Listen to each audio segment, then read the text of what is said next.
Hello friends, मैं अनुराधा सिंह और स्वागत है आपका मेरे चैनल पे। आज हम लोग जो स्टार्ट करने जा रहे हैं वो है एक्सरसाइज। हमारी एक्सरसाइज नहीं है, चैप्टर है, चैप्टर नंबर 12 है। और इसका नाम जो है वृत्तों से संबंधित क्षेत्रफल है, ये इसका नाम है चैप्टर का। तो बच्चों, पिछली जो हमारी कक्षाएं थी उनमें हमने क्या पढ़ लिया था।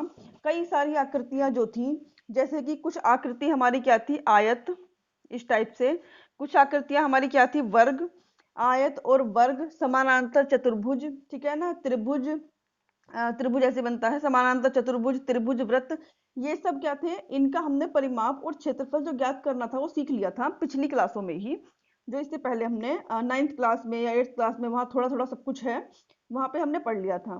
अब हमें क्या है कि जो ये सारी चीजें हैं, ये हैं या फिर ये व्रत हुआ, ठीक है, ये सब चीजें हमें क्या होती हैं, दैनिक जीवन में भी देखने को मिलती हैं। जैसे कि आप साइकिल के पहिए को देखेंगे तो वो व्रत के आकार का होता है। किसी भी खेत का हम क्षेत्रफल निकालते हैं तो खेत हमारा आयत के आकार का भी हो सकता है, वर्ग के आकार का भी हो सकता है, ठीक है। कोई भी आकृति हमारी त्रिभुज के आकार की हो सकती है जिसका हमें क्षेत्रफल निकालना है या परिमाप निकालना है। तो ये सब चीजें जो है वो हमारे दैनिक जीवन से भी जुड़ी हुई हैं। तो इसीलिए जो ऐसी आकृतियां होती हैं उनका परिमाप और क्षेत्रफल जो है वो ज्ञात करने की विधि आना बहुत जरूरी होता है। और साथ ही तो इसका जो परिमाप है और क्षेत्रफल है, उस टाइप की विधियां, उसके फॉर्मूले हम पिछली क्लासों में पढ़ चुके हैं। यहाँ पे वृत्तों से संबंधित क्षेत्रफल है चैप्टर का नाम। तो इसीलिए यहाँ पर मोस्टली बात होगी वृत्त के क्षेत्रफल की, वृत्त के परिमाप की। उसके अलावा दो नई चीजें इसमें और जोड़ी गई हैं, ठीक है, त्रिज्यखंड और वृत्तखंड। ये दो नई चीजें आप यहाँ पर सीखेंगे इस चैप्टर में, ठीक है। तो मैं एक बार बता भी देती हूँ कि हमने जो व्रत है उसकी परिधि, लास्ट क्लास में परिधि का फॉर्मूला क्या पढ़ा था। परिधि हमारी हो गई थी 2 पाई आर, और जो क्षेत्रफल हमारा था वो क्या था, पाई r²। तो परिधि से हम लोग क्या समझते हैं, बहुत बच्चे कंफ्यूज रहते हैं परिधि और क्षेत्रफल में। परिधि फ्रेंड्स, जब किसी भी वृत्त की जो बाउंड्री होती है ना, इस बाउंड्री बाउंड्री पे हम चलते हैं, तो जैसे ही हमारा एक चक्कर यहाँ तक पूरा होता है यहाँ पर आकर, तो ये जो बाउंड्री वाला हिस्सा है ये हमारी होती है परिधि। इसे परिमाप भी कहते हैं, पर वृत्त के लिए यहाँ पर परिधि का प्रयोग कर लेते हैं। क्षेत्रफल की बात आती है तो क्षेत्रफल में इसका जो अंदर का हिस्सा आता है इसकी हम लोग बात करते हैं, ठीक है। तो ये हमारा क्या होता है, क्षेत्रफल होता है। ये चीजें हम पिछली क्लास में पढ़ चुके हैं, और इनके फॉर्मूले दोनों जो हैं इनको भी हम पहले लगा चुके हैं पिछली क्लास में। तो अब हम इससे आगे पढ़ेंगे यहाँ पर। अब यहाँ पे बात आती है हमारे पाई की। तो फ्रेंड्स, जो पाई है इसकी खोज जो है आर्यभट्ट ने की थी, और जो शून्य है उसकी खोज भी जो है गणितज्ञ आर्यभट्ट थे, उन्होंने ही की थी। और पाई की जो वैल्यू है यहाँ पर, किसी सवाल में आपसे कहा जाएगा कि 22/7 रखिए, और किसी सवाल में आपसे कहा जाएगा कि पाई बराबर 3.14 रखिए। जैसा कहा जाएगा आप उस अकॉर्डिंग करेंगे, अगर ऐसा नहीं कहा गया है तो आप अपने क्वेश्चन के अकॉर्डिंग करेंगे, ठीक है। जब हम इसके आगे सवाल लगाएंगे तो हमें समझ में आ जाएगा कि कैसे हमें इसकी वैल्यूज को रखना है। अब हम सबसे पहले क्या करेंगे, इसका एग्जाम्पल एक पढ़ते हैं। इसमें एक ही एग्जाम्पल है ही। तो एग्जाम्पल एक हमारा क्या है, दिया गया है कि एक वृत्ताकार खेत है। वृत्त से आप लोग समझ गए होंगे, इस टाइप का सर्कल। खेत पर जो 24 रुपये प्रति मीटर की दर से हमें बाड़ लगानी है। बाड़ मतलब उसके चारों तरफ जो है बाउंड्री बनानी है। बाड़ कुछ भी किसी भी चीज से बना सकते हैं, तार से या किसी भी चीज से बाड़ लगाना है। और बाड़ जो है लगाने का व्यय जो हमारा है 5,280 रुपये है। दूसरा, इस खेत की 0.50 रुपये प्रति वर्ग मीटर की दर से जुताई भी कराई जानी है। खेत की जुताई कराने का भी जो कुल व्यय है वो हमें बताना है, ठीक है। तो हमें क्या दिया गया, सबसे पहले कि वृत्ताकार जो खेत है उस पर 24 रुपये प्रति मीटर की दर से बाड़ लगाने का व्यय जो है वो ये है। मतलब कि हमें खेत का कुछ नहीं दिया गया है फिलहाल, क्षेत्रफल वगैरह कुछ भी नहीं। बस हमें ये कहा गया है कि 24 रुपये प्रति मीटर की दर से अगर हम बाड़ लगाते हैं तो इतना खर्चा आता है। दूसरा, अगर हम 0.50 रुपये प्रति वर्ग मीटर की दर से खेत की जुताई कराते हैं तो खर्चा कितना आएगा ये हमें बताना है। चलिए लगाते हैं इस क्वेश्चन को। तो सबसे पहले हम लोग बात करते हैं कि बाड़ लगेगा कहाँ। जैसे ये वाला है, बाड़ जो है इसकी बाउंड्री बाउंड्री पर लगता है, ठीक है। तो जब बाड़ लगेगा तो हम किसकी बात करते हैं यहाँ पर, परिधि की। ना हमें परिधि दिया गया है क्वेश्चन में, ना हमें त्रिज्या दिया गया है। तो हम लोग क्या कर लेते हैं, सबसे पहले जो बाड़ है वो यहाँ लगेगा बाउंड्री पे, परिधि पर। तो हम लोग मान लेते हैं कि माना वृत्त की जो परिधि है वो हमारी कितनी है, x मीटर मान लीजिए। माना वृत्त की परिधि वृत्त की जो हमारी परिधि है वो हमें कितनी दी गई है, वो x मीटर दी गई है। ठीक है, अब इस x मीटर वाले एरिए पर बाड़ लगाने का खर्च है 5280। तो ये लिख देते हैं, बाड़ लगाने का खर्च, बाड़ लगाने का खर्च कितना है, 5280 रुपये, 5280 रुपये। ठीक है, अब बाड़ लगाने का खर्च किस हिसाब से आएगा, मान ले परिधि है, ठीक है, परिधि पर लगाना है हमें, मतलब कि पूरा एक्स पर हमें जो है बाड़ लगाना है, हमारी परिधि एक्स है, और प्रति मीटर का कितना रुपया है, 24 रुपये। हाँ, प्रति मीटर का अगर 24 रुपया है तो जो एक्स मीटर आया उसका कितना रुपया होगा, एक्स गुणे 24। तो हमने यहाँ पर ये कर लिया है कि जो बाड़ लगाने का खर्च है वो 24 गुणे एक्स, मतलब कि 1 मीटर का तो भाई 24 रुपये है, और मान लिया इसकी कुल परिधि x मीटर है, तो कितना हो जाएगा, 24 गुणे x मीटर, और खर्च कितना है टोटल, 5280। तो x बराबर हम लोग क्या करेंगे, 5280 के बटे में हम लोग क्या लिख देंगे, 24। फिर इसको हम लोग डिवाइड करेंगे, और जब डिवाइड करेंगे तो हम लोग देखते हैं कि इसका आएगा 220 मीटर। तो अब हमारी x की वैल्यू आई है, और x को हमने क्या माना था, परिधि। तो हम लोग यहाँ पर लिख देंगे कि परिधि जो हमारी है x बराबर वो 220 मीटर अभी आई है, और हमें क्या निकालना है, हमें क्वेश्चन में निकालना है कि जो खेत है, कहाँ गया, इस खेत की 0.50 रुपये या 50 रुपये प्रति वर्ग मीटर की दर से जुताई करानी है, और उसका खर्च बताना है। जब खेत के अंदर जुताई होती है उसकी बात आ रही है, तो मतलब हमें क्षेत्रफल की हेल्प लेनी है, क्षेत्रफल हमें चाहिए। ठीक है, क्योंकि जुताई जो होगी बाउंड्री की थोड़ी ना होगी, जुताई जो होती है वो अंदर वाले एरिया की, ऐसे इसकी होगी। तो हमें क्या निकालना है, क्षेत्रफल निकालना है। तो सबसे पहले हम क्या करेंगे, परिधि की हेल्प से हम त्रिज्या निकाल लेते हैं। परिधि का फॉर्मूला क्या होता है, 2πr। 2πr बराबर कितना हमारा हो गया, 220 मीटर, और 2 ऐसे ही रहने दें। पाई की वैल्यू हम कितनी रख सकते हैं, 22/7। आर हमें निकालना ही है, बराबर 220 मीटर हमारा हो गया। अब आर इक्वल टू कितना हो गया हमारा, 220, ये 7 जाएगा यहाँ ऊपर, 22 जाएगा नीचे, और ये 2 भी कहाँ जाएगा, ये वाला नीचे। तो इससे ये कटेगा 10 टाइम, और फिर इससे ये 5 बार, 5 सत्ते कितना हो गया, 35। तो त्रिज्या हमारी आर बराबर कितनी आ गई है, 35। ठीक है, ये हमारी त्रिज्या आ गई। अब त्रिज्या जब आ गई है तो हम क्षेत्रफल आराम से निकाल सकते हैं। तो क्षेत्रफल हमारा क्या हो जाएगा, क्षेत्रफल का फॉर्मूला क्या होता है, पाई आर स्क्वायर। तो पाई मतलब कि 22/7, आर स्क्वायर मतलब कि 35 गुणे 35, और 7 पंजे 35 हो गया। ठीक है, 22 पंजे हमारा कितना हो गया, 110, और मल्टीप्लाई 35। जब 110 की हम लोग 35 में गुणा करेंगे, या तो आप गुणा कर लीजिए या फिर इसे अभी ऐसे ही रहने दीजिए, क्योंकि हमें थोड़ा सा आगे और सोल्व करना है क्वेश्चन को। अब हमें क्या करना है कि 1 रुपये प्रति वर्ग मीटर की दर से व्यय कितना है, मतलब आप प्रति वर्ग मीटर का व्यय है 0.50 रुपये, मतलब कि 1 मीटर का। ठीक है ना, यहाँ पे लिख देंगे 1 वर्ग मीटर का व्यय बराबर कितना है, 0.50, और निकालना हमें कितने का है, हमें इतने का। तो 110 गुणे 35 वर्ग मीटर का व्यय कितना हो गया, 110 गुणे 35 और मल्टीप्लाई 0.50। जब इनकी मल्टीप्लाई करेंगे हम लोग तो कुल सोल्व करके हमारा आंसर आ जाएगा 1925 रुपये। आप लोग इसे मल्टीप्लाई करके देख लीजिएगा। तो ये क्या हुआ हमारा, जो फर्स्ट वाला एग्जाम्पल था वो सोल्व हो गया। इसमें जो है एक ही एग्जाम्पल था, वो भी हम लोगों ने लगा लिया। अब हम क्या करेंगे, इसकी जो एक्सरसाइज है 12.1, इसको स्टार्ट करते हैं। तो हम लोग पढ़ते हैं जो हमारी 12.1 है उसका पहला क्वेश्चन। पहले क्वेश्चन में हमें क्या दिया गया है कि दो वृत्त हैं जिनकी त्रिज्याएं 19 सेंटीमीटर और 9 सेंटीमीटर हैं। उस वृत्त की त्रिज्या ज्ञात कीजिए जिसकी परिधि जो है इन दोनों वृत्तों की परिधियों के योग के बराबर है। ठीक है, मतलब कि उस बड़े वृत्त की हमें त्रिज्या ज्ञात करनी है जिसकी परिधि इन दोनों की परिधियों के योग के बराबर है। बहुत इजी क्वेश्चन है, चलिए लगाते हैं इसको। तो हम लोग क्या करेंगे, पहले वृत्त की त्रिज्या को r1 मान लेंगे, और जो दूसरे वाले वृत्त की त्रिज्या है उसे r2 मान लेंगे। तो लिख देते हैं यहाँ पर कि माना पहले वृत्त की त्रिज्या बराबर r1, माना पहले वृत्त की त्रिज्या जो है r1 है, और ये दी कितनी हुई है, 19 सेंटीमीटर दी हुई है। उसके बाद क्या लिख देंगे, दूसरे वृत्त की जो हमारी त्रिज्या है वो कितनी है, R2 मान लिया, और ये कितनी दी हुई है, 9 सेंटीमीटर। तीसरा जो बड़ा वाला वृत्त बनेगा, इन दोनों को जोड़कर, इन दोनों की परिधियों को जोड़कर, उसका हमें कुछ नहीं पता है, तो हम लोग क्या लिख देंगे कि माना तीसरे वृत्त की त्रिज्या,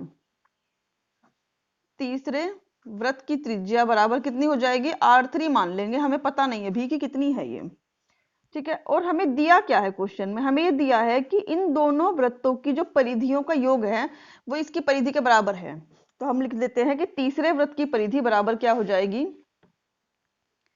तीसरे वृत्त की परिधि बराबर क्या हो जाएगी, हमारी पहले वृत्त की परिधि प्लस दूसरे वृत्त की परिधि,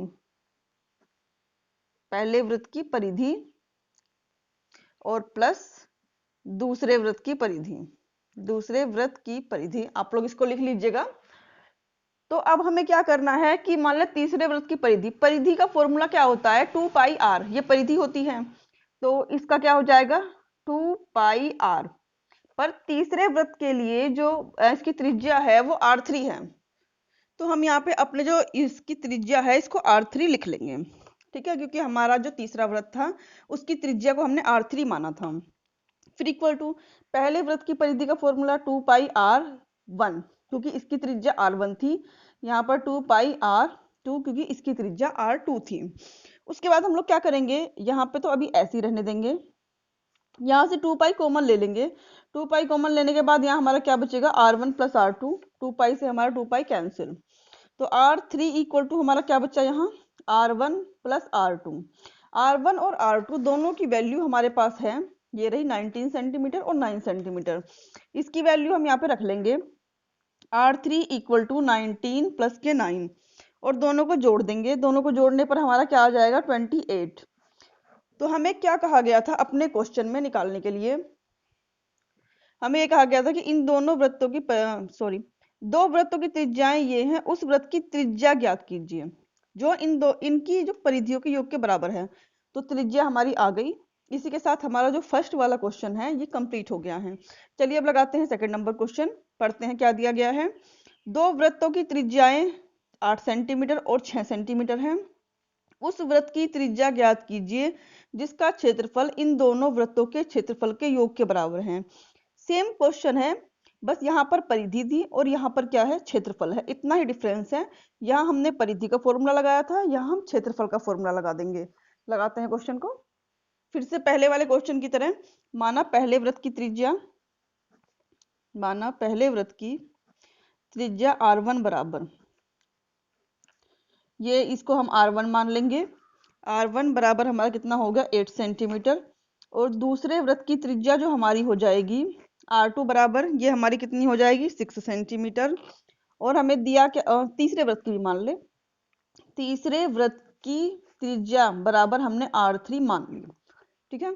ये मैं थोड़ा टाइम बचाने के लिए किया है, आप लोग चाहे तो इसको लिख लीजिएगा। तीसरे वृत्त की त्रिज्या R3 मान ली। अब हमें क्या दिया है, फर्स्ट क्वेश्चन में तो हमने ऐसे किया था, हमें दिया है कि तीसरे वृत्त का क्षेत्रफल, तीसरे वृत्त का क्षेत्रफल बराबर बराबर है पहले वृत्त का क्षेत्रफल प्लस दूसरे वृत्त का क्षेत्रफल, प्लस दूसरे वृत्त का क्षेत्रफल, वृत्त का क्षेत्रफल। तो पहले वृत्त के क्षेत्रफल का फॉर्मूला और दूसरे वृत्त तीसरे वृत्त का जो फॉर्मूला है क्षेत्रफल का वो तो सेम रहेगा, बस डिफरेंस कहाँ आएगा, R1 R2 R3 में। नेक्स्ट पेज से लगाते हैं इसको।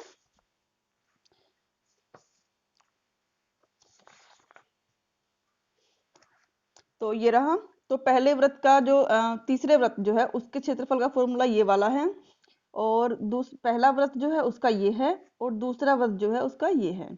वृत्त का क्षेत्रफल जो होता है हमारा वो होता है पाई R स्क्वायर, ठीक है, और पाई R स्क्वायर ही है, पर इसके लिए R जो है वो R3 है, इसके लिए R1 है और इसके लिए R2 है। अब क्या करेंगे, दोनों तरफ से इधर से तो पाई कॉमन ले लेंगे पहले, पाई R3 स्क्वायर सेम रहेगा, यहाँ से पाई कॉमन लिया तो क्या बनेगा R1 स्क्वायर प्लस के R2 स्क्वायर, पाई से हमारा पाई कैंसिल हो गया, और R3 स्क्वायर इक्वल टू हमारा आया R1 square plus R2 square. R3 की वैल्यू हमें नहीं पता है, पर R1 R2 की तो हमें पता है। R1 की हमारी वैल्यू कितनी है 8 सेंटीमीटर, और R2 की 6 रख देते हैं। 8 स्क्वायर प्लस 6 स्क्वायर, ये हो गया 64 और ये हो गया 36। जब इन दोनों को हम जोड़ेंगे 64 और 36 को, तो हमारा कितना आ जाएगा यहाँ पर 100। ठीक है, पर हमें यहाँ R3 स्क्वायर की वैल्यू नहीं निकालनी है, हमें R3 की वैल्यू निकालनी है, मतलब कि हमें त्रिज्या की वैल्यू निकालनी है। तो हम लोग क्या करेंगे, यहाँ से स्क्वायर हटाएंगे, यहाँ आ जाएगा अंडर रूट। तो R3 हमारा कितना हो जाएगा 10, क्योंकि जो 100 है वो 10 का स्क्वायर होता है और हमें त्रिज्या ही निकालने के लिए कहा गया था। तो ये जो है हमारा क्वेश्चन नंबर 2, ये भी क्या हो गया, कंप्लीट हो गया है। ये देखिए, उस वृत्त की त्रिज्या ज्ञात कीजिए, तो हमें त्रिज्या निकालनी थी और ये क्वेश्चन नंबर 2 भी हमारा कंप्लीट हो गया। अब चलते हैं क्वेश्चन नंबर 3 पे, जो थोड़ा सा लेंदी है पर अच्छा क्वेश्चन है। दिया गया है कि आकृति 12.3 एक तीरंदाजी लक्ष्य को दर्शाती है। मतलब कि ये बोर्ड है, आपने अगर कभी तीरंदाजी वाला टीवी वगैरह में देखा होगा, तो क्या करते हैं कि इस तरह एक बोर्ड बना होता है। अब भले वहां पे ब्लैक व्हाइट ये सब नहीं लिखा होता, इस तरह एक बोर्ड बना होता है, जो बिल्कुल मिडिल में मारता है उसे नंबर ज्यादा मिलते हैं, यहाँ थोड़े कम, यहाँ थोड़े कम। ठीक है, इस तरह नंबर्स मिलते हैं वहां पर। तो यहाँ पर क्या दिया गया है कि एक तीरंदाजी लक्ष्य है जिसमें केंद्र से बाहर की ओर 5 क्षेत्र हैं। एक गोल्ड है, रेड है, ब्लू है, ब्लैक है और व्हाइट है, जिनसे अंक अर्जित किए जा सकते हैं। और जितना आप सटीक निशाना लगाते हैं उतने अच्छे अंक मिलते हैं। सटीक मतलब मिडिल में, अगर आप थोड़ा भी इधर खिसकते जाएंगे तो आपके अंक जो है वो कम होते जाएंगे। तो वैसे इस चीज से आपको फर्क नहीं पड़ेगा कि आपके अंक कम हो रहे हैं ज्यादा हो रहे हैं। यहाँ पे हमें मेन बात क्या पूछी गई है कि गोल्ड अंक वाले क्षेत्र का जो व्यास है 21 सेंटीमीटर है। जो ये गोल्ड वाला एरिया है इसका व्यास जो है वो 21 सेंटीमीटर है, और उसके बाद प्रत्येक अन्य पट्टी 10.5 सेंटीमीटर चौड़ी है। मतलब कि जो इस पट्टी की चौड़ाई है ये 10.5 है, इसकी चौड़ाई 10.5 है। ठीक है, अंक प्राप्त कराने वाले इन पांचों क्षेत्रों में से प्रत्येक का हमें क्षेत्रफल ज्ञात करना है। तो चलिए लगाते हैं क्वेश्चन को। तो सबसे पहले हम लोग क्या करेंगे, जो हमारा गोल्ड वाला है, गोल्ड वाला क्षेत्र है, सबसे पहले उसका हमें व्यास दिया गया है, उसको लिख लेते हैं। तो इसको हम लिख लेंगे पहला व्रत, क्योंकि कई सारे व्रत हैं। पहले मतलब गोल्ड वाले, ठीक है, व्रत का व्यास हमें कितना दिया गया है 21 सेंटीमीटर। अगर हमें व्यास 21 सेंटीमीटर दिया गया है तो त्रिज्या कितनी हो जाएगी, त्रिज्या हमेशा व्यास का आधा होती है, तो 21/2 सेंटीमीटर। अगर हम इसको डिवाइड करें तो 10.5 सेंटीमीटर आता है।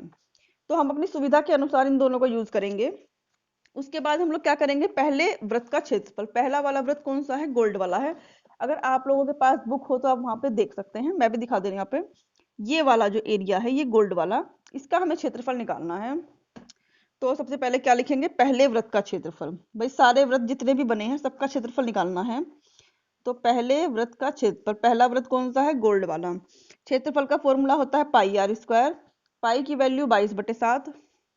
हाँ, एक बात हमें यहाँ कही गई है 12.1 प्रश्नावली में कि जब तक अन्यथा न कहा जाए पाई का मान हमें 22/7 का ही प्रयोग करना है। जहां पे 3.14 के लिए कहा जाएगा वहां 3.14 का प्रयोग करेंगे, नहीं तो हर जगह हमें क्या करना है, पाई का मान 22/7 ही रखना है। 22/7 हमने यहाँ पर रख लिया पाई का मान। आर हमारा कितना है, 21/2 रख लेते हैं यहाँ पर, 21/2 गुणे 21/2। यहाँ पे थोड़ी सी कैलकुलेशन ज्यादा है सवालों में, तो मैं इनके आंसर जो है डायरेक्ट लिखूंगी, आप लोग कैलकुलेशन करके जरूर देख लीजिएगा।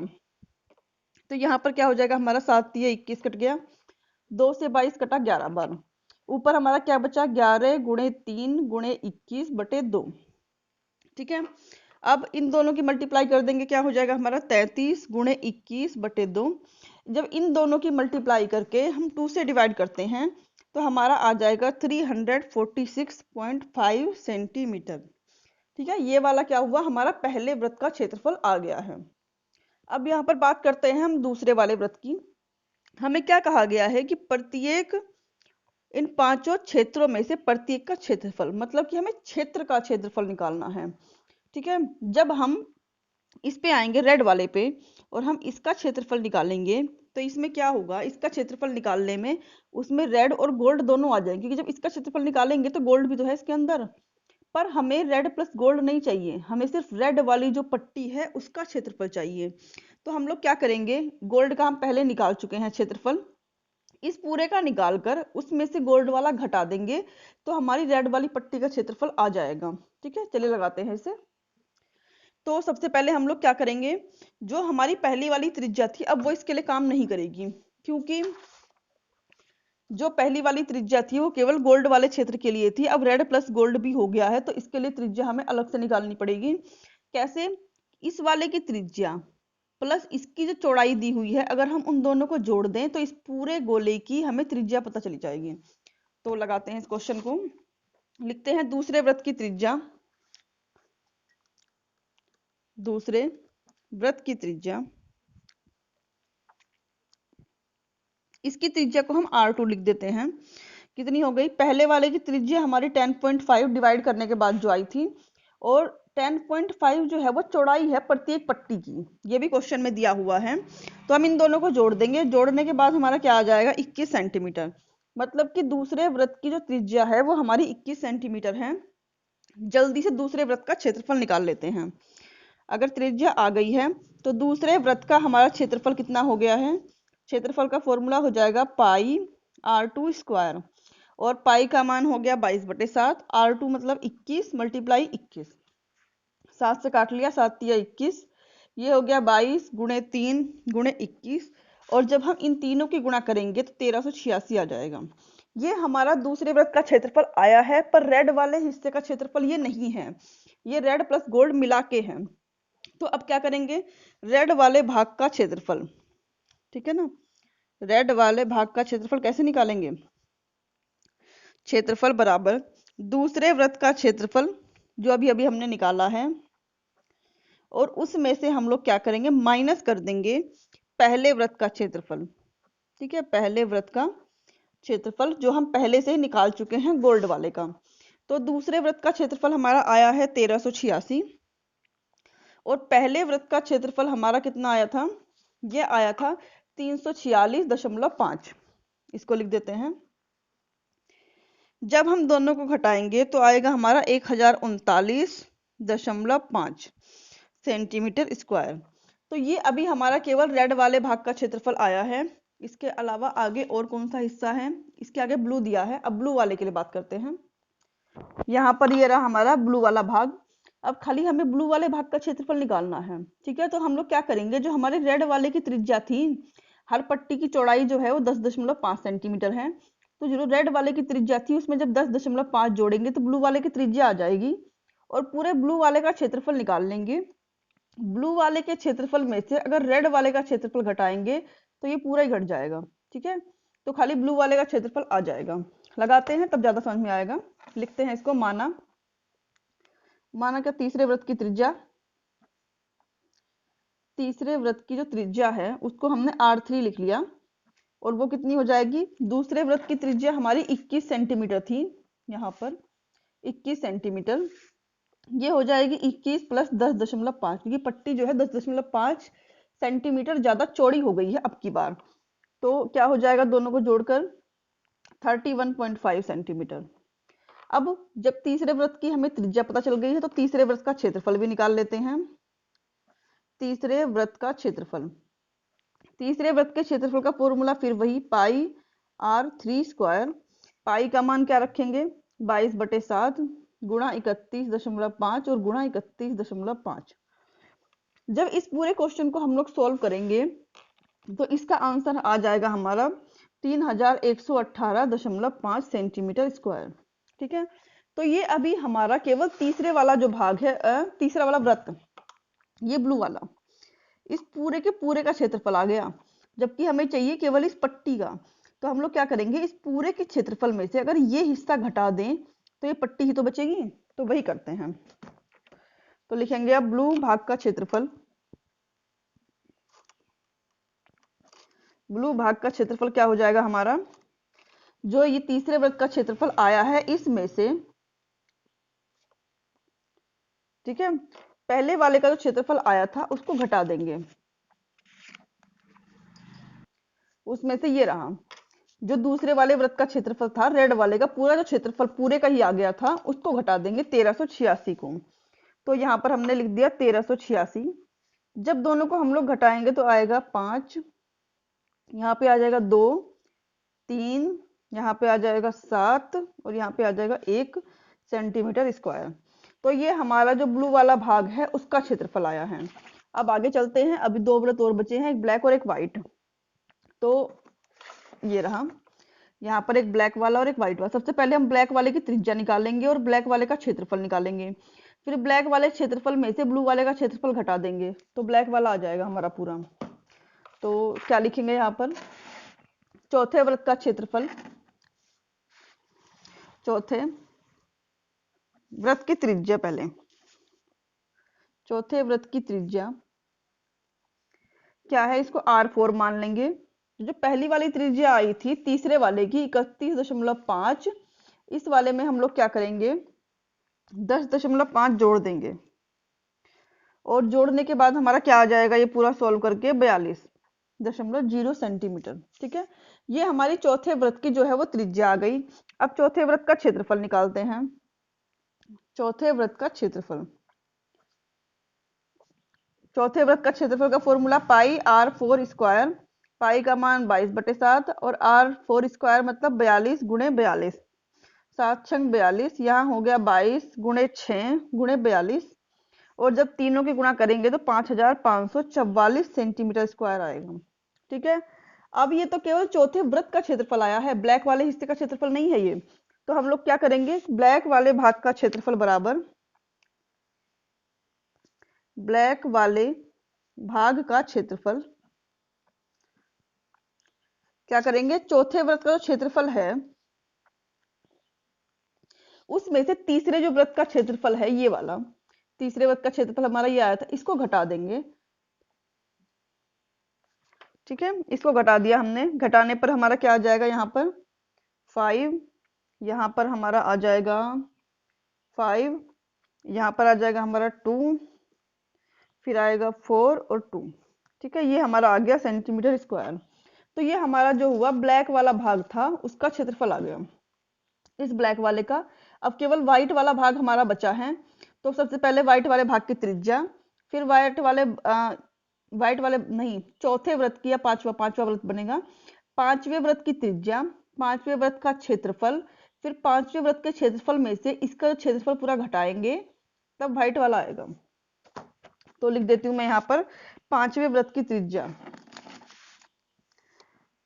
पांचवें वृत्त की त्रिज्या बराबर, इसको R5 मान लेते हैं। तो पहले वाले वृत्त की आई थी हमारी 42.10.5, ये हो जाएगा हमारा 52.5।